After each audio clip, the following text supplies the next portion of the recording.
September 2005, a Nissan engineering facility in Opima, Japan. Senior powertrain engineer Hiroshi Tanaka stands before a dyno cell watching an SR20DT engine complete what should be a routine validation test, except there's nothing routine about what he's seeing. The engine has just passed 150,000 kilometers of simulated driving. 0 failures, 0 degradation. The dyno numbers are identical to when the test started 6 months ago. 247 horsepower, 203 lb-ft of torque. Perfect. But Tanaka isn't celebrating. He's looking at a document from corporate headquarters. A single page, 3 sentences. SR20DE production will cease December 2006. No direct replacement planned. All SR20 powered vehicles discontinued. A junior engineer approaches. Sir, the test results are excellent.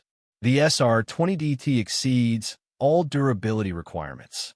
Why are we discontinuing it? Tanaka doesn't answer immediately, because the truth is something he can't say out loud. The SR20DT isn't being killed because it failed. It's being killed because it succeeded. And that success was destroying Nissan's carefully constructed image. This is the story of the SR20DT. The engine Nissan built to dominate street racing and drift culture that became too successful with the wrong crowd, and why Nissan chose to bury their most beloved performance engine to distance themselves from the street racing epidemic they had accidentally created. The engine that built the wrong reputation. To understand why Nissan killed the SR20DT, you need to understand what it represented in 2005, not to Nissan, but to the street racing community. Between 1999 and 2005, illegal street racing exploded in America. Fueled by movies like The Fast and the Furious, organized through internet forums, happening every weekend in major cities. And the car at the center of it all, the Nissan 240SX with an SR20DT swap. The 240SX was never officially sold in America with the SR20DT. The U.S. market car came with the KA24DE, a naturally aspirated 2.4-liter engine making 155 horsepower. Adequate but boring. But through gray market imports and engine swaps, thousands of SR20DT engines flooded into America from Japan. And they transformed the 240SX from a mediocre sports car into a street racing weapon. The SR20DT made 247 horsepower stock. With basic modifications, 300 plus. With a bigger turbo, 400 plus. It was cheap, reliable, and responded to modifications like nothing else. By 2003, the SR20DT swapped 240SX had become the car of choice for illegal street racers. Light, powerful, rear-wheel drive, perfect for high-speed racing and drifting. And then the accident started making headlines. The crash that changed everything. March 18, 2004, Southern California. 2 modified Nissan 240SXs racing on public roads at 2 a.m., speeds exceeding 100 miles per hour. One car loses control, crosses the center line, and hits a family in a minivan head-on. 3 people killed instantly. 2 children critically injured. The driver survives. His 240SX had an SR20DT swap, making an estimated 380 horsepower. The car was built specifically for street racing. The media coverage was brutal. Import tuner culture claims innocent lives. Illegal racing kills family. Modified Nissan involved in fatal crash. Nissan's name was everywhere. The SR20DT was mentioned in every article.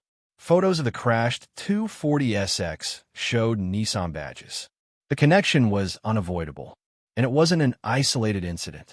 Between 2003 and 2005, at least 17 fatal accidents in the U.S. involved modified SR20DT powered Nissans, street racing, high-speed crashes, deaths.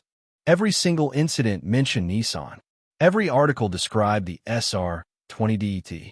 Every news report showed Nissan vehicles associated with illegal activity. Nissan's marketing department was in full panic mode. The company they were trying to position as family-friendly and responsible was becoming synonymous with street racing and death. The image crisis nobody saw coming. Here's what made it worse for Nissan. The SR20DT wasn't just associated with street racing. It was celebrated for it. Import tuner magazines featured SR20 builds on their covers. 400 horsepower SR20 Street Killer. Ultimate SR20 Drift Machine. The language glorified illegal activity. Online forums had entire sections dedicated to SR20 builds. People posting dyno sheets, discussing street racing strategies, sharing videos of illegal races. And Nissan couldn't control any of it because they'd never officially sold the SR20DT in America. It was all gray market engine swaps, imported parts, a shadow economy that Nissan had no legal authority over. But consumers didn't make that distinction. They saw Nissan engines, Nissan cars, Nissan badges, and they associated all of it with illegal street racing. By 2005, Nissan's marketing research showed something terrifying. When shown photos of street racing, 67% of consumers identified Nissan as the brand most associated with the activity. More than Honda, more than Toyota, more than anyone, Nissan had become the street racing brand, and it was killing their mainstream sales. Families weren't buying Altimas because they associated Nissan with reckless driving. Corporate fleet buyers were choosing Hondas and Toyotas because Nissan's image was too aggressive. Even their luxury Infiniti brand was suffering from the association. The SR20DT had built Nissan's performance credibility, but had also destroyed their mass-market appeal. The meeting where the decision was made. July 2005, Nissan's global headquarters in Yokohama. CEO Carlos Ghosn convenes an emergency meeting with marketing, legal, and engineering leadership. The agenda: managing brand image and performance segment. The marketing director presents data, consumer perception surveys, brand association studies, media coverage analysis. All of it painting the same picture. Nissan equals street, racing equals danger. The legal director presents worse news. Liability exposure, lawsuits from families of crash victims, potential regulatory action from the NHTSA, congressional interest in cracking down on street racing culture. We're facing liability claims arguing that Nissan engines are too easy to modify into dangerous weapons. Plaintiffs are citing the SR20DT specifically, its modification potential, its use in illegal racing. Ghosn asks the question everyone is avoiding. What if we just stop making the SR20DT? Remove ourselves from this association entirely. The engineering director responds carefully. The SR20DT is still in production in Japan. It powers the Silvia, which hasn't been updated in years. Production volume is low, about 15,000 units annually,